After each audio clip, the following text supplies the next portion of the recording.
عوام پہ ٹیکس لگاتے رہے تھے. IMF کی شرائط نہیں ہیں, یہ دستاویزی ثبوت میں دے سکتا ہوں, موجود ہے. تو یہ سب اس لیے کہتے ہیں کہ عوام پر ظلم کرنے کا اور طاقتور طبقوں کو فائدہ پہنچانے کا جواز ملتا رہے, مل جائے گا. تو یہ ایک صورتحال تو میں نے آپ کو بتا دی.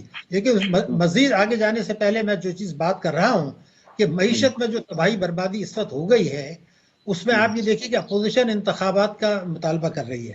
کیا انہوں نے کبھی یہ ایک لفظ بھی کہا کہ جی کیا اصلاحات کریں؟ اس لیے کہ وہ یہی تینوں پارٹیوں نے ماضی میں اپنے جو انتخابی وعدے تھے اس پہ کبھی پورا نہیں کیا, بلکہ انحراف کیا. دونوں پارٹیوں کو سب کہتے ہیں, لیکن لوگ اس بات کو نہیں سمجھ رہے کہ تحریک انصاف بھی 10 برسوں سے KP میں اپنے منشور پر نہ صرف عمل درآمد نہیں کر رہی, بلکہ ان سے انحراف کر رہی ہے. 10 سال ان کو ہو گئے, دوسروں کو اس سے کہیں زیادہ ہوئے. تو ان سے یہ توقع کرنا اب کہ وہ انتخابات کے بعد اصلاحات کر لیں گے, اپنے آپ کو دھوکہ دینا ہے, قومی معیشت کو داؤ پہ لگانا ہے. اس لیے پہلی ضرورت اس بات کی ہے کہ میں یہ نہیں کہہ رہا کہ انتخابات وقت پر نہ ہو صوبائی اسمبلی, جو قانونی پوزیشن ہے وہ ہے. میں تو صرف یہ کہہ رہا ہوں کہ اگر ہم نے ان اصلاحات کو جو تینوں پارٹیوں کے منشور کے متفقہ نکات ہیں, اور وہ بہت زیادہ ڈیٹیل میں نہیں جاتا, صرف ٹیکسوں کے لیے, صرف توانائی کے لیے اور صحت اور تعلیم, اس کے لیے تینوں پارٹیوں کے متفقہ نکات ہیں. اگر اس کو قانونی شکل نہیں دی انتخابات سے پہلے تو پھر خوف آتا ہے کہ پاکستان کی معیشت کو, پاکستان کی سلامتی کو, پاکستان کے جوہری پروگرام کو, پاکستان کی خود مختاری کو اور پاکستانی اثاثوں کو جو خطرات لاحق ہوں گے, اس کو سوچ کے کہنا ہی جو ہے نا وہ خوف آتا ہے. یہ اب وقت گزر چکا ہے کہ ہم اس طرف جائیں. یہ بالکل واضح چیز میں نے آپ کو بتا دی. اب یہ باتیں میں اس لیے کر رہا ہوں کہ کوئی پارٹی اصلاحات کرنے کے لیے تیار نہیں ہے, بلکہ اس کا وعدہ کرنے کے لیے تیار نہیں ہے کہ ہم یہ کریں گے. کیونکہ ابھی آپ نے دیکھا کہ عمران خان صاحب نے یہ کہا کہ جی میں اگر اقتدار میں آیا تو میں بھی IMF کے پاس جاؤں گا. حالانکہ اس سے پہلے وہ کہا کرتے تھے کہ جی اگر جانا پڑا تو میں خودکشی کر لوں گا. کیوں؟ کیونکہ عوام پر کچلنے کے لیے, پاکستان کی معیشت کو قرضوں کے بوجھ میں اور غیر ملکی تسلط کے انڈر میں لانے کے لیے IMF کا پروگرام ضروری ہے. IMF اس بات کو یقینی بناتا ہے کہ ہم اس کے پروگرام سے باہر نہ جائیں. امریکہ اس بات کو یقینی بناتا ہے کہ ہم IMF کے چنگل میں رہیں, اور پاکستان کی تمام حکومتیں اس بات کو یقینی بناتی ہیں کہ ہم IMF کے چنگل میں رہیں.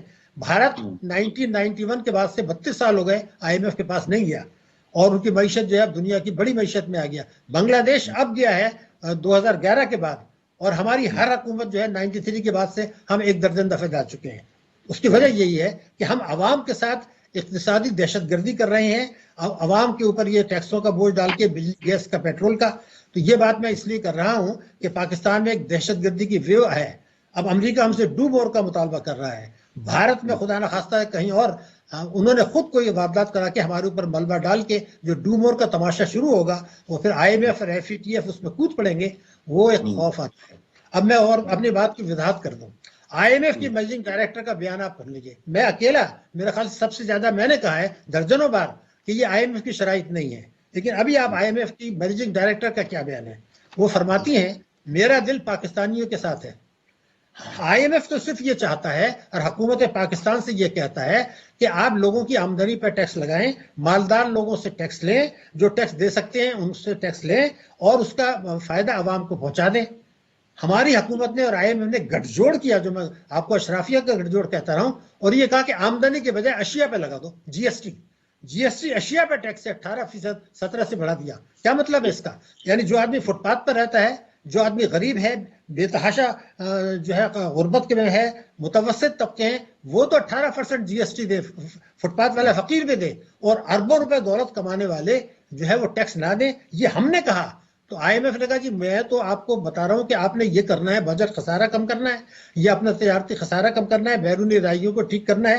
تو آپ رستہ بتائیے. ہمارا رستہ یہ ہے کہ آمدنی پہ ٹیکس لگائیں. پچھلی حکومتوں کی طرح, فوجی حکومت کی طرح, تینوں پارٹیوں کی طرح اس حکومت نے یہی کہا کہ جناب ہم تو یہ سب نہیں کر سکتے, ہماری مجبوری ہے. کہ یہ پھر آپ کا مسئلہ ہے, میرا ملک کا مسئلہ, ہمارا مسئلہ نہیں ہے. تو پھر گٹھ جوڑ کر کے یہ طے ہوا کہ GST بڑھا دیں. یہ آج سے نہیں ہو رہا, یہ ہوا رہا ہے 1993 سے یا اس سے پہلے سے ہو رہا ہے. یہی کھیل تماشا چل رہا ہے, یہی آج ہو رہا ہے. ایک تو یہ چیز واضح ہو گئی, نمبر 1. دوسری یہ میں بتاؤں کہ اب جس وقت 28 فروری کو معاہدہ توڑا تھا, اس کے بعد سے جو تباہی آئی, تو اس حکومت کے لیے یہ موقع تھا کہ وہ پھر اصلاحات اٹھاتے، انہوں نے نہیں اٹھائی، سٹے بازی ہوتی رہی، روپے کی قدر کو مصنوعی طور سے روکا گیا اور پھر بعد میں گرایا گیا کہ یہ تو آئی ایم ایف کی شرط ہے۔ ارے جناب میں آپ کو بتاؤں کہ ہم بہت زیادہ پیچھے نہیں جاتے، 25 جنوری کو چلے جائیں تو مارکیٹ ڈالر میں 231 روپے کا تھا، 231 کا، اور متوازی مارکیٹ میں 270 کا تھا۔ جب وہ آنے کے والے ہوئے آئی ایم ایف 6 دن رہ گئے تو ہم نے 39 روپے گرا دیا، تو یہ تو آپ نے ایڈجسٹ کیا تھا۔ تو میرا دوسری بات یہ ہے کہ جو روپے کی قدر گر رہی ہے یہ گر نہیں رہی ہے، یہ تو گری ہوئی تھی متوازی مارکیٹ میں، اس کو آپ ایڈجسٹ کر رہے ہیں۔ اس وقت جب آئی ایم ایف کا مشن آ رہا تھا 6 دن میں $1 پر 39 روپے گرا۔ اب جب حکومت کو یہ پتا چلا کہ 2-4 دن میں ہمارے ساتھ ہمارا معاہدہ ہونے والا ہے، اور اب ہمیں اتنی جلدی بھی نہیں ہے کیونکہ ہمارے سعودی عرب نے، چین نے ہمیں پہلے $700 ملین دیے تھے، اب $1.3 ارب کی قسط اور دے دی ہے، وہ یقینی بنا رہے ہیں کہ ہم ڈیفالٹ نہ کریں۔ لیکن ہمارا پوزیشن کھل کے کہتی ہے، عمران خان بھی کہتے ہیں کہ ہم ڈیفالٹ کرنے جا رہے ہیں، ہمارا وزیر دفاع بھی کہتا ہے کہ ہم ڈیفالٹ کر چکے ہیں۔ تو اگر آپ ڈیفالٹ کر چکے ہیں تو اس حکومت کا نعرہ تو یہ تھا کہ ہم نے ڈیفالٹ سے بچایا، تو انہوں نے اپنی پارٹی کو کہہ دیا۔ اسی طرح مفتاح اسماعیل کہتے ہیں جی ڈیفالٹ ہو گیا، ارے بھائی کہاں سے ڈیفالٹ ہو گیا؟ ڈیفالٹ ہوتا تو ایک زلزلہ آ چکا ہوتا۔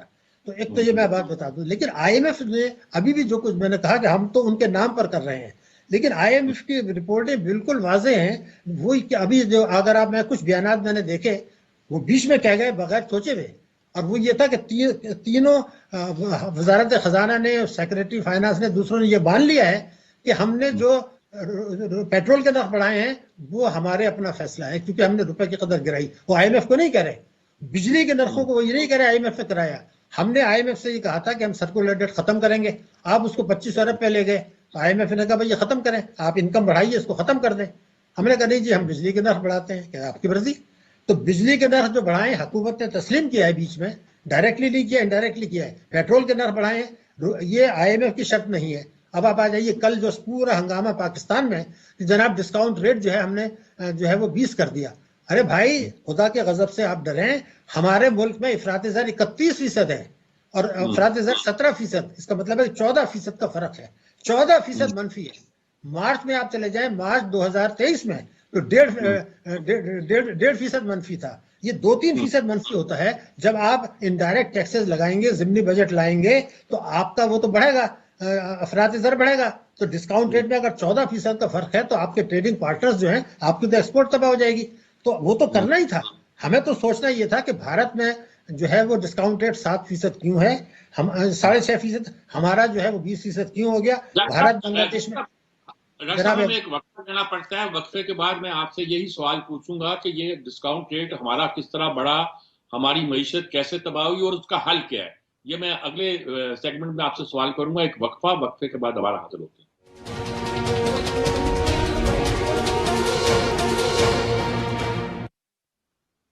جی ناظرین کرام، ہم گفتگو کر رہے تھے ڈاکٹر شاہد حسن صدیقی صاحب کے ساتھ، اور یہ جاننا چاہ رہے تھے کہ پاکستان کی معیشت کا یہ حال کیوں ہوا ہے۔ ڈاکٹر صاحب آپ بتا رہے تھے کہ ڈسکاؤنٹ ریٹ ہم نے بڑھانا پڑا اور یہ نیچرل تھا کیونکہ انفلیشن بہت زیادہ ہے۔ انفلیشن کیوں ہے اور ہم کیسے اس پر قابو پا سکتے ہیں اور معیشت کی خرابی کو کیسے درست کر سکتے ہیں؟ مجھے اس کا کوئی حل ہے آپ کے پاس تو بتائیے گا۔ جی میں بالکل آپ سے ایک پہلے جملہ یہ بتا دوں کہ مئی 2022 میں ہماری افراط زر جو تھا 13% تھا، جو کہ عمران خان صاحب جو چھوڑ کے گئے تھے تقریباً اتنا ہی تھا۔ جون میں اچانک یہ 21% ہو گیا۔ یہ کیوں ہوا کہ جو انہوں نے عمران صاحب نے معاہدہ توڑا تھا، وہ کنسیشن دے دیے تھے بجلی اور پیٹرول کے نرخوں میں، آئی ایم ایف نے یہ کہا کہ بھئی یہ تو آپ نے معاہدہ توڑا، اس کو پہلے ٹھیک کر لیں پھر بات ہوگی، وہ ریورس کرنا پڑا۔ تو یہ جون میں یہ ہو گیا، تو یہ تو 21% پہ آ گیا۔ اس کے بعد ڈار صاحب کو یہ چاہیے تھا کہ اکتوبر تک ہر حالت میں وہ معاہدہ کر لیتے، اس وقت 220 روپے کا ریٹ تھا، وہ مسئلہ حل ہو جاتا، اتنا نہیں کرنا پڑتا۔ وہ انہوں نے تاخیر کی، اس دوران میں ہنڈی حوالے کا کاروبار بھی ہوا، اسمگلنگ بھی ہوتی رہی اور سٹے بازی بھی ہوتی رہی، تباہ بربادی ہو گئی۔ دیکھیے اب میں ایک اہم نقطے کی طرف آتا ہوں کہ حل کیا ہے، یہ میں بات کرنا چاہتا ہوں۔ دیکھیے ابھی سپریم کورٹ آف پاکستان نے الیکشنز کے لیے نوٹس لیا 184(3). میں آپ کو پوری ذمہ داری سے بتا رہا ہوں as a student of law کہ 184(3) اسفد نوٹس جو ہے یہ ہے مفاد عامہ۔ State bank supreme court notice لے سکتی ہے مفاد عامہ میں، اس کے علاوہ نہیں لے سکتی۔ اس کا مطلب یہ تھا کہ اگر انہوں نے یہ نوٹس لیا تھا 184(3) کے تحت تو ان کو یہ معلوم تھا کہ ماضی میں جو حکومتیں انتخابات جیت کے آتی ہیں وہ اس پر عمل نہیں کرتی، تو قانونی پوزیشن یہ ہے کہ عوام جو ووٹ دیتے ہیں اس منشور کو دیتے ہیں جس کا وہ اعلان کرتے ہیں. اگر وہ منشور سے 100% انحراف کر رہے ہیں بنیادی نکات پر تو وہ مینڈیٹ بھی ختم, حکمرانی کا حق بھی ختم اور ان کی سیٹ بھی ختم. تو مفاد عامہ کا کیس 90 دن کا یا 110 دن کا الیکشن کا نہیں تھا. مفاد عامہ کا یہ تھا کہ state bank supreme court is خود نوٹس میں یہ کہتی کہ جناب یہ مثالیں موجود ہیں کہ کوئی پارٹی فوجی ہو انتخابی وہ عمل نہیں کرتے, تو وہ ان کو خود یہ فیصلہ دینا چاہیے تھا کہ بھئی تینوں پارٹیوں کے جو مشترکہ نکات ہیں, یعنی وفاق اور صوبے ہر قسم کی آمدنی پر ٹیکس لگائیں گے, ٹیکسوں کا منصفانہ نظام ہوگا. تو اس کا مطلب یہ تھا کہ جی ایس ٹی جو آ جائے گی وہ 7.5 پر, پیٹرولیم لیوی آ جائے گا 0 پر, اور انکم ٹیکس لگایا جائے گا اس سے کوئی 5-6 ہزار ارب روپے زیادہ ملتا.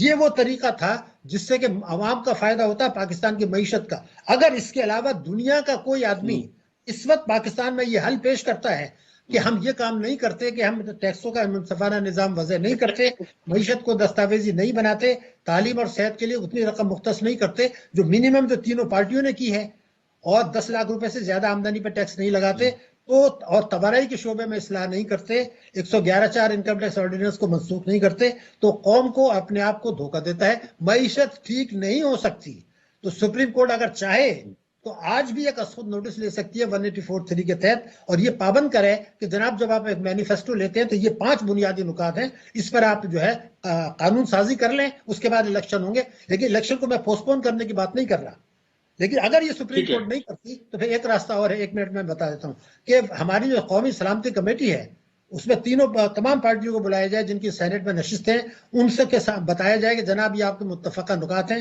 اس کے بغیر معیشت ٹھیک نہیں ہو سکتی, تو آپ اس حلف نامے پہ دستخط کر دیں کہ صوبائی الیکشن سے پہلے, انتخابات سے پہلے آپ نے یہ حلف نامہ دیں کہ آپ یہ کریں گے. اس کے بعد اس کی قانون سازی کر لیں, قانون سازی, اور اس کے بعد جو ہے انتخابات میں الیکشن فارم میں بھی یہ کلوز ڈال دیں کہ اگر ہم نے یہ نہیں کیا تو میری سیٹ بھی ختم, حکمرانی بھی ختم. یہ بات میں اس لیے کہہ رہا ہوں, اس کے علاوہ کوئی طریقہ نہیں ہے. اگر کوئی یہ کہتا ہے کوئی ایک پارٹی یہ اصلاحات کر لے گی جس کا ہم بات کر رہے ہیں یا جو ان کے مینیفیسٹو میں ہے, وہ اپنے آپ کو دھوکہ دے, کوئی کر نہیں سکتی, اس کی ہمت نہیں ہے, ورنہ 30 سال میں کر چکے ہوتے, آج بھی یہ مطالبہ نہیں کر رہے. مطلب ہے کہ ساری پارٹیوں کے جو منشور ہیں ان کی جو اقتصادی طور پر متفقہ شکیں ہیں اس پر اتفاق رائے قانونی طور پہ کر لینا چاہیے, جس سے مساق معیشت ہی کہتے ہیں میرے خیال میں سے.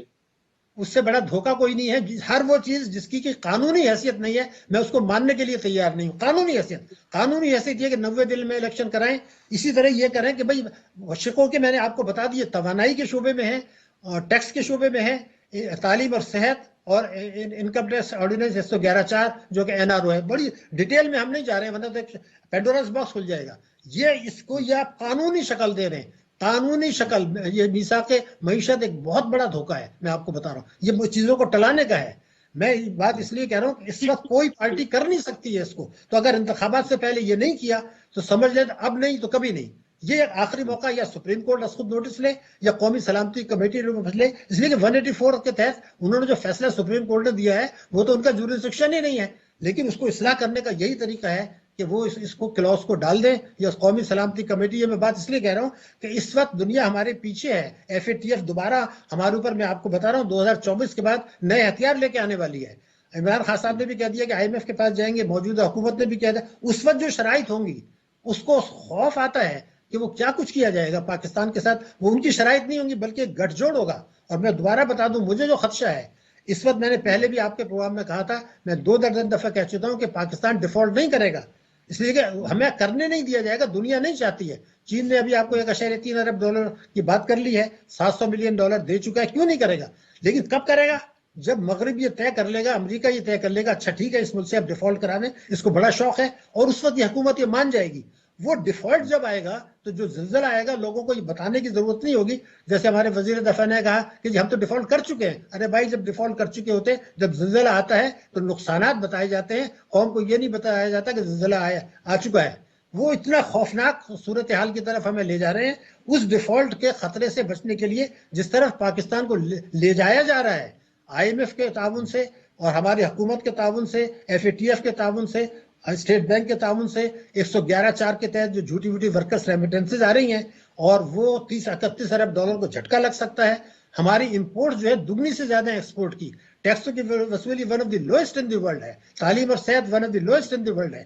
تو ان حالات میں چلے گا کیسے؟ تو پہلے انتخابات سے پہلے آپ یہ اصلاحات کو قانونی شکل دیں, چاہے سپریم کورٹ دے, چاہے قومی سلامتی کمیٹی دے. اس سے پہلے ایک بنیادی, میں دوبارہ کہتا ہوں, میں نے ایک ووٹ دیا تو اور اس نے مینڈیٹ پہ عمل ہی نہیں کرنا ہے, وہ آج بھی کہہ رہا ہے میں نہیں عمل کروں گا.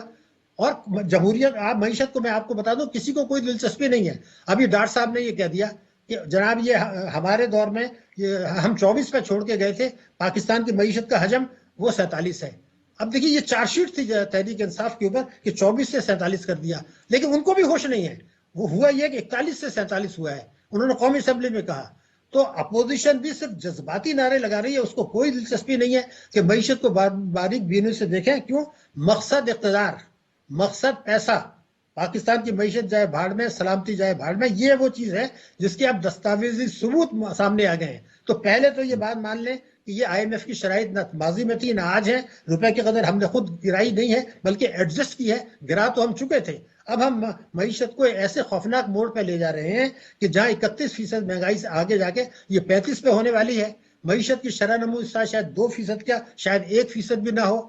تو پھر یہ اس قسم کے بجٹ بنانا, میں آپ کو دوبارہ بتا دوں, ضمنی بجٹ, ہمارے بجٹ آئین کے شق 3, آئین کے شق 25A, آئین کے شق 227, 37 اور 38 اس کے منافی ہیں. اس پہ تو کوئی نوٹس نہیں لیا جاتا کہ بھئی مستقل آپ آئین کی خلاف ورزی کر رہے ہیں, ان پہ بھی نوٹس لیا جائے. کیوں کہ پاکستان کی مفاد تھی, پاکستان کی سلامتی, پاکستان کا جوہری پروگرام ہماری اولین ترجیح ہونی چاہیے. آج مجھے جو کچھ نظر آ رہا ہے, اب اس میں آپ کو میں بتا دوں کہ بھارت اور ہم میں اتنا زبردست فرق ہو گیا ہے کہ آپ سوچتے میں خوف آتا ہے. بنگلہ دیش اور ہمارے اندر اتنا زبردست فرق ہو گیا ہے کہ سوچتے میں خوف آتا ہے. تو ہم کیا چاہتے ہیں یہ سوچنا پڑے گا. افریقہ کے غریب ملکوں سے ہم پیچھے چلے گئے ہیں, نیپال بھوٹان سے ہم پیچھے چلے گئے ہیں مختلف اشاریوں میں. اس کا مطلب یہ ہے کہ تمام پوٹینشیلٹیز کے باوجود, میں آج پھر کہتا ہوں جن اصلاح کی میں نے بات کی ہے, اگر اس پر یہ قانون سازی کر لیں, 1-2 سال میں آپ دیکھیں گے کہ پاکستان کی معیشت نہ صرف بہتر ہو جائے گی بلکہ 5 سال میں یہ سمجھتا ہوں کہ ہمارا جو جی ڈی پی کا سائز ہے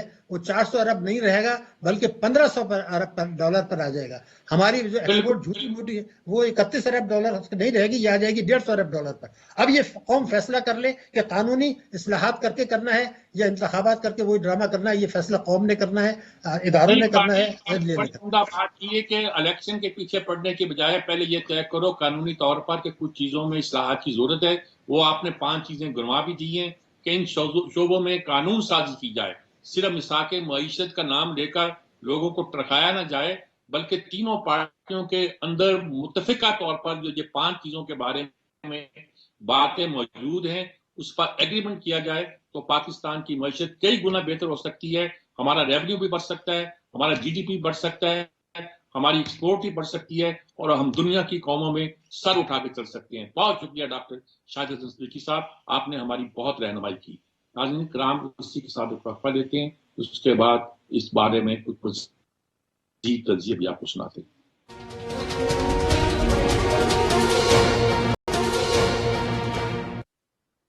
جی ناظرین کرام, جیسا کہ ہم نے کیا تھا کہ ہم آپ کو مزید آرا سنائیں گے, ملک کے ماہرین سے گفتگو کرائیں گے اور جاننا چاہیں گے کہ پاکستان کی معیشت کا جو اب حال ہے وہ کیوں ہوا ہے, اس کا حل کیا ہے, علاج کیا ہے اور ہم اس صورتحال میں کیسے پہنچے ہیں. جو بھی ممکنہ صورتحال ہو سکتی ہے اس کے بارے میں ڈاکٹر سلمان شاہ صاحب ہمارے ساتھ موجود ہیں. وہ پاکستان کے وزیر خزانہ تو رہے ہی ہیں لیکن اس کے ساتھ ہی ملک کی معاملات پر, خاص طور پر معاشی معاملات پر ایک محب وطن کے طور پر ہمیشہ بڑی گہری نظر رکھتے ہیں. السلام علیکم شاہ صاحب. السلام علیکم میر صاحب, کیا حال ہے؟ بالکل جی ٹھیک ہے. ایک ہی سوال ہے شاہ صاحب, معیشت کا کیا حال ہے, کیسے بہتر ہوگی, کیا حل آپ پیش کرتے ہیں؟ آپ ہمیشہ ہم آپ سے پوچھتے ہیں, آپ کچھ نہ کچھ نئی بات بھی ہمیں بتاتے ہیں اور ایک کمپریہنسو تجزیہ بھی دیتے ہیں. اس وقت آپ کیا تجزیہ کریں گے؟ دیکھیں, اس وقت ہم نے انسرٹنٹی میر صاحب ضرورت سے زیادہ بڑھا دی ہے اور اس کی وجہ ایک ہے کہ آئی ایم ایف کے ساتھ ہمارے معاملات جو ہیں وہ نبڑ نہیں رہے. کوئی کچھ نہ کچھ اس میں کمی ہے یا کوئی کمزوری ہے.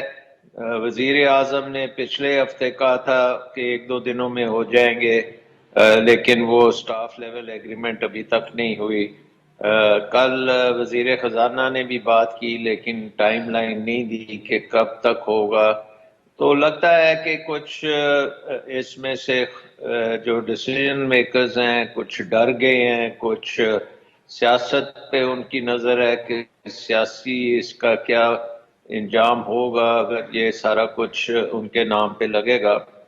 تو آئی تھنک کہ انفارچونیٹلی پاکستان اس وقت ایک قسم کا آئی سی یو میں ہے. تو یہاں پہ تو آپ نے پولیٹیکل چیزوں کو ایک سائڈ پہ رکھ دینا ہے اور اکنامک کو پوری طرح سے, اور باٹم لائن یہ ہے کہ آپ کو اس وقت سائن کرنا تو یہ سگنیچر بہت ضروری ہے. اس کے بعد جو ہے اصل گیم تو اس کے بعد شروع ہوتی ہے کہ آپ نے اپنے دوست ممالک سے کیا سپورٹ لینی ہے. چین جو ہے وہ جس قسم کے بیان چین سے آ رہے ہیں وہ بھی ریفلیکٹ کر رہا ہے کہ اس میں امریکہ اور چین کی جو جیو پالیٹکس ہے اس کا بھی کوئی اثر اندازی ہے. اور سو ہمیں اس وقت بہت پھونک پھونک کے اپنے قدم رکھنے چاہیے اور اپنے جو اکنامک معاملات پہ چاہیے. ہم اب سیاست نہیں کر سکتے ان چیزوں. ٹھیک بات. ایک تو یہ ہے. دوسری چیز یہ ہے کہ جو فارورڈ ہے اس میں ہماری پالیٹکس اب بہت زیادہ نیگیٹو ہو چکی ہے اور پالیٹکس میں جو آرٹ آف دا پاسبل جسے کہتے ہیں وہ لگتا ہے کہ آرٹ آف دا امپاسبل بن گئی ہے. سو ہمیں آئی تھنک کہ اب جانا چاہیے الیکشنز کی طرح. یہ بڑی ایک عجیب سی بات ہے کہ ہمارے ادارے جو ہیں وہ سارے متنازع ہوتے جا رہے ہیں اور ان پہ اٹھ رہے ہیں, اشارے اٹھتے ہیں اور انفارچونیٹ ہے کہ وہ ایک ڈیسیژن بھی آتی ہے لیکن ہر بندہ اس کو اپنی نظر سے انٹرپریٹ کر رہا ہے. کوئی کہتا ہے الیکشن کرانے کا انہوں نے ڈیسیژن کیا ہے, دوسرے کہتے ہیں نہیں انہوں نے الیکشن نہ کرانے کا ڈیسیژن کیا. تو یہ اس قسم کی ہماری سیاست جو ہے یہ پاکستان کے لیے اب بہت مضر ہے اور ہمیں اب آئی تھنک روڈ میپ میں الیکشن ہمیں جلدی سے جلدی کرا لینے چاہیے. اور جمہوریت, لنگڑی لولی جمہوریت بھی جو ہے وہ کسی اور نظام سے بہت بہتر ہے. سو آئی تھنک الیکشنز کرائیں. اگر عوام ٹھیک بات مینڈیٹ دیتی ہے وہ آئے. ایک آئی ایم ایف کا معاہدہ سائن کرنا, دوسرا الیکشن کرانا ہے, تیسرا آپ کیا بتائیں گے کہ ہمیں اسٹیپ کیا لینے چاہیے؟ آپ کا بڑا واضح موقف ہے کہ ہم نے بجلی مہنگی کو مدد کر دی, ہم نے کالا باغ نہیں بنایا, بہت سی باتوں پہ آپ کا بالکل بہت کلیئر موقف ہوا کرتا ہے. اس وقت آپ کیا سجیسٹ کرتے ہیں کہ کون کون سے اقدامات ایسے ہیں جو ہم کریں اور جس پہ ہم اگری کر جائیں؟ ابھی شاہد حسن صدیقی صاحب بات کر رہے تھے ہمارے ساتھ کہ قانونی طور پر کچھ 5 پوائنٹ ہیں جو تینوں پارٹیوں کے منشور میں کٹھے ہیں, ان پر ایگریمنٹ قانونی طور پر ہو جانا چاہیے. آپ کیا کہیں گے, کیا کرنا چاہیے ہمیں؟ دیکھیں اس وقت ہمارے ملک میں جو اسٹرکچرل چینج کرنی ہے, نظام کو جو ہم نے بدلنا ہے, وہ ایک تو ہم نے اپنے ملک میں کمپیٹیٹیونیس کریٹ کرنی ہے انٹرنیشنل مارکیٹس میں. یعنی کہ پاکستان کی جو پیداوار ہے وہ عالمی منڈیوں میں بڑے آرام سے جائے, بڑی اچھی چیزیں ہم بنائیں, کمپیٹیٹیو ہوں اور ہماری فارن ایکسچینج میں جو ہے اضافہ ہو. انویسٹمنٹ ہمیں چاہیے, اس کے لیے اربوں ڈالر کی انویسٹمنٹ چاہیے. اب اتنی بڑی انویسٹمنٹ جو ہے صرف 3 دنیا کے ریجنز ہیں جہاں سے یہ انویسٹمنٹ آ سکتی ہے پاکستان میں. ایک ہے یہ انویسٹمنٹ جو آپ کی چین سے آ سکتی ہے. دوسری جو مارکیٹ بیسڈ انویسٹمنٹ ہے وہ آپ کی ویسٹرن کنٹریز یعنی کہ یورپ اور امریکہ سے آ سکتی ہے. اور پھر تیسری چیز یہ ہے کہ ہم نے اپنے ملک کے اندر اپنا ڈومیسٹک انویسٹر جو ہے اس کو ہم نے فارورڈ لے کے آنا ہے کہ وہ بھی کام کر سکے. سو یہ چیزوں کو کرنے کے لیے ہمیں اپنی طرز حکومت تقریباً جو ہے نا پروسیسز جو ہیں، پروسیجرز ہیں، ریگولیشنز ہماری، ان کو ہمیں ختم کرنا پڑے گا. ہمیں آسان سے آسان تر چیز بنانی پڑے گی تاکہ پیداوار ہم بڑھا سکیں. ہماری ایگری جو ہے بزنس، اس میں ہم دنیا کی بہترین ریسورسز رکھتے ہیں، پانی بھی ہے، زمین بھی ہے، موسم بھی ہے، لوگ بھی ہیں، لیکن ہمارے پاس ریسرچ نہیں ہے، بیج نہیں ہے، مینجمنٹ نہیں ہے، ایکسٹینشن نہیں ہے، لاجسٹکس نہیں ہے، انفراسٹرکچر نہیں ہے، ایکسپورٹ کرنے کا کسی نے سوچا نہیں ہے، فارمر کی مدد کوئی نہیں کرتا. سو یہ چیزیں اب کرنی پڑیں گی، ہم نے بہت دیر کر دی. اسی طرح ہمارے جو مینوفیکچرنگ ہے، کوئی چیز ہم یہاں پہ سوائے ٹیکسٹائل کے ہم کوئی ایکسپورٹ کر ہی نہیں سکتے. تھوڑا سا ٹیکسٹائل کرتے ہیں، سیالکوٹ میں فٹ بال بنتے ہیں، وہ ہم ایکسپورٹ کر دیتے ہیں، کچھ سرجیکل گڈس، لیکن ہم تو اربوں ڈالر کی ہمیں ایکسپورٹ چاہیے. اور پاکستان میں تقریباً مینوفیکچرنگ اور ایگریکلچر اور آئی ٹی اور ان ساری چیزوں میں آپ کو دنیا کا 5واں سب سے بڑا ملک بننا ہے، کیونکہ آپ کی آبادی دنیا کی 5ویں سب سے بڑی آبادی ہے، اور یہ آبادی بڑی نوجوان آبادی ہے، یہ کوئی بوڑھی آبادی نہیں ہے. سو یہ تو پوری دنیا کی مارکیٹس جو ہیں آپ کے لیے ہو سکتی ہیں، بشرطے کہ آپ اپنی مینجمنٹ ٹھیک کریں، اپنی حکومت ٹھیک کریں، اپنے پروسیجرز ٹھیک کریں، بیوروکریسی سے نجات حاصل کریں، آسان کام کریں. ایف بی آر میں اتنا مشکل ڈال دی ہے لوگوں پہ، اربوں روپے کے ٹیکس اور انہی لوگوں سے ہی آپ ٹیکس کلیکٹ کرتے ہیں جو ٹیکس دیتے ہیں، باقی جو ہے آف دا بکس سارا کام ہو رہا ہے. سو آپ کو نظام جو ہے اب ٹھیک کرنا پڑے گا، اب یہ آگے نہیں چل سکتے، اور نظام آپ کو وہ والا لانا پڑے گا جو دنیا نے دکھا دیا ہے. کوریا میں جو نظام ہے، چین میں ہے، ملیشیا میں ہے، یہ تمام ممالک نے بہترین ترقی کی ہے. سنگاپور کی آپ ترقی دیکھیں، لی کوان یو جو تھا وہ بھی ایک قانون دان تھا، بھٹو صاحب کی طرح اس نے بھی قانون پڑھا ہوا تھا، لیکن اس نے ایک جدید ملک بنا دیا ہے. وہ ہم سے بھی بدتر تھے، اور وہ صرف اچھی مینج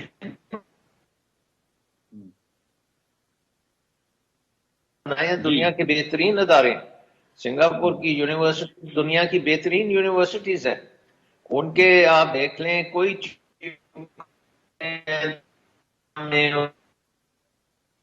تو پاکستان بھی یہ اب کام آپ کو کرنا پڑے گا. 50 سال ہم نے ضائع کر دی ہیں. آپ دیکھ لیں جب سے ہمارا کانسٹیٹیوشن بنا ہے 1973 کا، اس نے ہمیں کہا تھا کہ یہ کانسٹیٹیوشن ہے پاکستان کی ترقی کے لیے، پراسپیرٹی کے لیے، ویلتھ جنریشن کے لیے، پاکستان کے مسائل حل کرے گا. لیکن اب دیکھ لیں 50 سال میں تو ہم نے ایک بھی مسئلہ حل نہیں کیا.